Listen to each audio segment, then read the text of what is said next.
Kalau kita bicara soal sejarah Pasundan, pasti ada satu nama kerajaan yang langsung muncul di kepala, yang namanya itu legendaris banget, bahkan kadang terasa kayak dongeng, Kerajaan Pajajaran.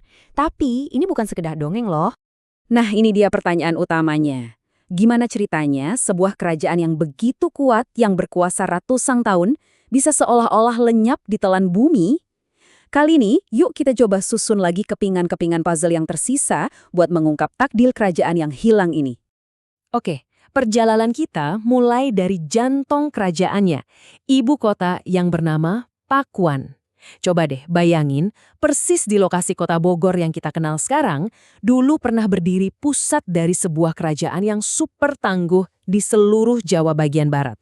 Coba lihat, rentang waktunya. Ini bukan kerajaan yang umurnya pendek ya. Kita lagi ngomongin soal kekuasaan yang bertahan. Wow, lebih dari 650 tahun. Mulai dari pendiriannya yang ada buktinya di prasasti, terus mencapai puncak kejayaannya, sampai akhirnya harus takluk sama kekuatan baru yang muncul di pesisir. Oke, sekarang kita masuk ke bab yang paling terkenal, masa-masa keemasan Pajajaran. Era ini tuh identik banget sama satu nama yang saking legendarisnya, sosoknya sering dianggap lebih kayak tokoh mitos daripada tokoh sejarah. Nah, ini dia kuncinya. Nama asli sang raja itu Sri Baduga Maharaja. Gelar Prabu Siliwangi itu sendiri baru diberikan setelah beliau wafat, sebagai sebuah bentuk penghormatan. Artinya, pengganti Prabu Wangi, kakek buyutnya yang gugur dengan heroik. Jadi, Sri Baduga ini dianggap sebagai penerus sejati dari semangat kebesaran leluhurnya. Kalimat dari naskah kuno ini bukan cuma catatan biasa, tapi ini kayak sebuah potret dari zaman itu. Ini ngegambarin sebuah era di mana rasa aman dan sejahtera itu merata banget, sampai-sampai dibilang cuma orang serakah aja yang masih merasa kurang. Luar biasa kan? Dan yang bikin menarik, bukti kehebatan Sri Baduga ini nggak ditulis sama dirinya sendiri, tapi justru diabadikan oleh putranya, Raja Surawesesa. Ini tuh semacam monumen cinta dan penghormatan dari seorang anak buat bapaknya yang sengaja mengukir semua pencapaian itu di batu supaya nggak akan pernah dilupakan oleh waktu. Dan inilah warisan Pajajaran yang paling nyata, yang paling hijau, yang bisa kita lihat langsung sampai hari ini. Sebuah hutan konservasi dari abad ke-15 yang sekarang jadi salah satu kebun raya terpenting di dunia. Ini nunjukin sebuah visi yang jauh melampaui zamannya. Tentu saja, nggak ada kerajaan yang bisa hidup damai selamanya. Di luar tembok Pakuan yang tentram, peta kekuatan di Nusantara itu lagi bergejolak.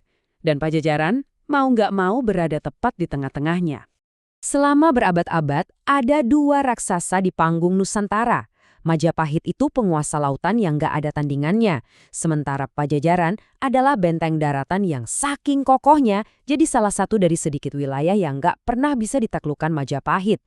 Sayangnya, hubungan keduanya itu ternoda oleh sebuah tragedi besar, peristiwa Bubat, sebuah pernikahan politik yang harusnya menyatukan dua kerajaan, malah berakhir jadi pertumpahan darah gara-gara arogansi dan permainan kekuasaan. Ini meninggalkan luka sejarah yang dalam banget. Nah, ini dia titik baliknya. Ketika kekuatan Majapahit di timur mulai pudar, Pajajaran justru menghadapi tekanan baru yang lebih mendesak. Bukan lagi dari rival lamanya, tapi dari kekuatan-kekuatan baru yang tumbuh pesat di sepanjang pantai utara. Dalam posisi yang makin terjepit, Pajajaran ngambil langkah yang sangat drastis dan mungkin gak terbayangkan sebelumnya, mereka menjalin aliansi dengan bangsa Eropa. Perjanjian dengan Portugis ini adalah sebuah pertaruhan besar buat membendung ekspansi para sultan. Ini semacam upaya terakhir untuk mempertahankan kedaulatan mereka. Semua strategi dan perlawanan itu pada akhirnya membawa kita ke babak penentuan. Inilah saat-saat terakhir dari ibu kota Pakuan yang dulu begitu perkasa.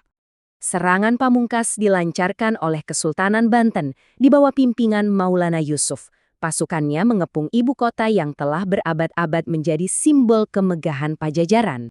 Tapi, runtuhnya Pakuan ini menyimpan satu detail yang tragis. Menurut catatan sejarah, benteng yang kokoh itu nggak jatuh murni karena kekuatan musuh.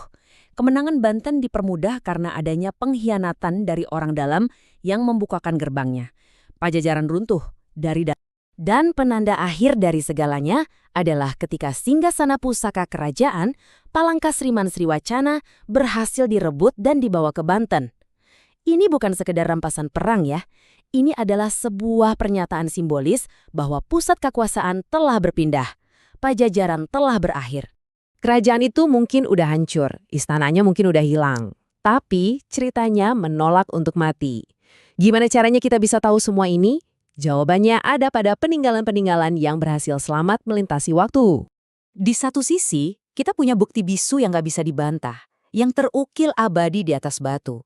Prasasti-prasasti ini tuh ibaratnya akta kelahiran, catatan prestasi, dan saksi bisu dari perjanjian-perjanjian penting. Inilah fondasi faktual dari sejarah Pajajaran. Di sisi lain, kita punya gema suara mereka, memori kolektif yang tersimpan di lembaran-lembaran lontar dan kertas. Naskah-naskah ini nggak cuma mencatat silsilah dan peristiwa, tapi juga menyimpan legenda dan mitos yang membentuk jiwa dan identitas Pajajaran di ingatan kita. Kisah Pajajaran ini ngajarin kita satu hal penting. Sejarah itu ada di mana-mana. Bukan cuma di buku tebal, tapi di bongkahan batu di museum, di nama-nama tempat, bahkan di kebun raya yang kita kunjungi. Ini jadi bikin kita mikir ya, berapa banyak lagi sih cerita-cerita besar dari masa lalu yang sebenarnya tersembunyi di sekitar kita, yang cuma menunggu untuk dibaca